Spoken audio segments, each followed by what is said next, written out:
Ghansoli sector 7 स्थित simplex परिसर की 7 सोसाइटियों के रहवासियों ने आज नवी मुंबई महानगर पालिका आयुक्त दालन पर धड़क आंदोलन करते हुए पुनर्विकास कार्य में हो रही देरी को लेकर प्रशासन से जवाब मांगा।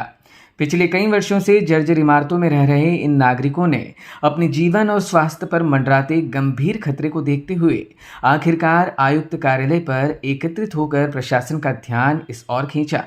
सन 2004 में सिडको द्वारा निर्मित सिंप्लेक्स सोसाइटी की इमारतों में मुख्यतः अल्प आय वर्ग के नागरिक निवास करते हैं, परंतु बीते 2 दशकों में इन इमारतों की स्थिति अत्यंत खराब हो चुकी है। बारिश के मौसम में दीवारें झड़ना, छत का प्लास्टर गिरना, घरों में नमी और अंधेरा छाना, सीवेज पाइपलाइन की दिक्कतें जैसी समस्याएं आम हो गई है। इसी वजह से कुल 3,264 परिवारों में से करीब 1200 से 1300 परिवार भय के कारण अपने घर छोड़कर अन्यत्र जा चुके हैं, जबकि शेष नागरिक टूटी फूटी इमारतों में जान हथेली पर रखकर रह रहे हैं। रहवासियों का आरोप है कि राजनीतिक दबाव के चलते उनकी फाइलें जानबूझकर दबाई जा रही है और पुनर्विकास प्रक्रिया को मनपा प्रशासन द्वारा टालमटोल किया जा रहा है। रहवासियों ने प्रशासन से मांग की कि तत्काल पुनर्विकास की मंजूरी दी जाए और स्ट्रक्चरल ऑडिट रिपोर्ट के अनुसार यूआरसी पात्रता प्रमाण पत्र जारी किया जाए। अन्यथा उन्होंने चेतावनी दी है कि यदि जल्द निर्णय नहीं लिया गया तो आगे चलकर बड़ा आंदोलन शुरू किया जाएगा। हम लोग का जो बिल्डिंग है वो पिछले 20 साल से उसके अंदर में बहुत तकलीफ है लोगों को, जो रहवासी लोग हैं उसमें ना धूप है, ना प्रॉपर एयर वेंटिलेशन है, सब चीज़ का दिक्कत है। ऊपर से स्लैब फॉलिंग और बहुत सारी तकलीफें। और इसके लिए हम लोग बहुत समय से लोगों ने, क्योंकि ये जितने भी घर है वो सर अल्पगढ़ इकोनॉमिकली वीकर सेक्शन लोगों के लिए बनाया था, लेबर क्लास के लिए बनाया था, माताड़ी लोगों के लिए। 2004 के अंदर में जब बॉम्बे से इधर शिफ्ट हो गया जो एपीएमसी मार्केट, तो साथ में जो लेबर क्लास था वो लोग को भी इधर सिडको ने सब बना के दिया और लोगों ने अपना मेहनत की कमाई से घर खरीदा था। तो भी पिछले 20 साल से बहुत सारा तकलीफ उनको उस घर में हुआ, क्योंकि प्रॉपर डिज़ाइन वगैरह में कुछ इशू रहेगा जो भी है। इसके लिए 2021 के अंदर में जब भी हमारे यूडीसीपीआर आ गया, तो यूडीसीपीआर के अंदर में यूआरएस करके एक स्कीम आ गया, क्लस्टर का स्कीम आ गया, जिसके अंदर में हमारे को फर्स्ट टाइम ऐसा होप हो गया कि क्योंकि हमारे इधर में तकरीबन 3268 इतने सदनिका है, तो साधारण जो रीडेवलपमेंट का स्कीम है उसके अंदर कोई भी विकासक उधर आता नहीं है। बहुत सारा हम लोगों ने पिछले 4-5 साल में कोशिश भी किया विकासक को बुलाने के लिए, सब कुछ करने के लिए, लेकिन कोई आता नहीं है। तो ऐसे में जो ये यूआरएस स्कीम है 2021 में जो लागू हो गया, जब भी शिंदे साहब डेप्यूटी सीएम थे तभी हो गया वो, तब से हमारे को होप जगा और उसके बाद हम लोग इसके लिए प्रयासरत हो गए। हमने फिर आईआईटी बॉम्बे, मुंबई को भी हमने अप्रोच किया।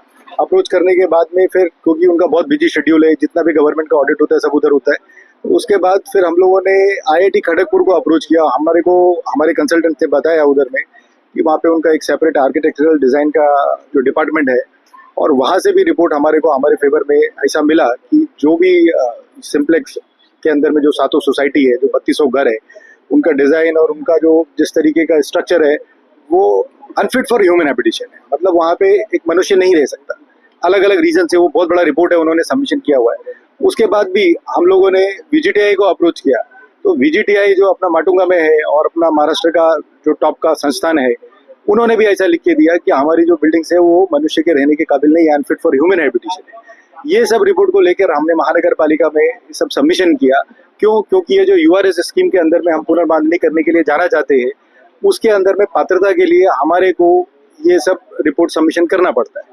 यहाँ तक कि महानगर पालिका का भी धोरण है, क्योंकि जब भी बांगर साहब इधर आयुक्त थे तभी उन्होंने एक एसओपी जो लागू किया था, उसके अंदर में लिखा था कि कभी भी अगर किसी बिल्डिंग की डायलापिलेटेड की डेंजरस की स्थिति को लेकर अगर संशय है तो ऐसे में आईआईटी से रिपोर्ट लेने का। इसके लिए हमने आईआईटी और वीजीटीआई से रिपोर्ट लेके उधर सबमिशन किया। उसके बाद जो आइडेंटिफिकेशन कमेटी है महानगर पालिका की, जिसमें कि सिडको, पीडब्ल्यूडी डिपार्टमेंट के लोग हैं और भी विभिन्न अलग अलग खाते से लोग हैं, उन्होंने 4 महीने पहले आके 1-2 बार पूरा सर्वे किया, सब रिपोर्ट देके इतना समय भी हो गया और आज तक हमारे को कुछ भी इंफॉर्मेशन नहीं है, हमारे को पात्रता नहीं दिया। हमारे को सिर्फ ये नहीं समझ में आ रहा है कि जब एनएमएमसी का जो धोरण है उसके हिसाब से हमने आईआईटी से भी रिपोर्ट लिया, सिर्फ आईआईटी से नहीं वीजीटीआई से भी रिपोर्ट लिया, उसके बाद भी हमारे को पात्रता क्यों नहीं दी?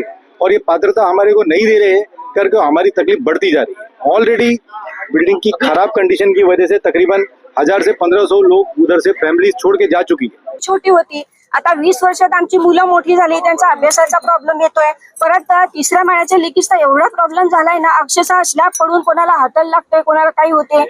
काही लोक घर सोडून गेली, आता त्यांना भाड्यांचं तिकडे भाडं जास्ती बसते, आपल्या रूमला भाडे कमी येते। कसं करायचं मग? आम्ही आहे गोरगरीब, आम्ही काय एवढे घरची कंडिशन आमची चांगली नाही, मग आम्हाला लवकरात लवकर रिडेव्हलपमेंट करून आमची न्याय मिळाला ही आमची अपेक्षा आहे आमची। आम्ही गेले 20 वर्ष सिम्प्लेक्स मध्ये राहत आहोत आणि सगळ्यात महत्वाची गोष्ट म्हणजे 20 वर्ष झालं आमची फॅमिली आता मोठी झालेली आहे।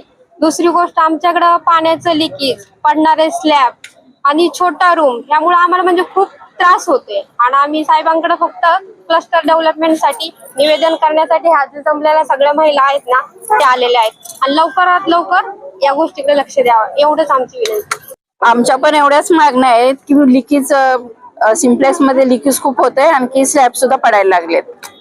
20-22 वर्ष झालं रूमांना। त्या सिम्प्लेक्सच्या सोसायटीमध्ये गॅसच्या पाईपांची सुविधा दिली, पण सुविधा देऊन पण काही फायदा नाही। सुविधा जर दिली तर गॅस कमी आणि उंदीरच घरात जास्त येतात।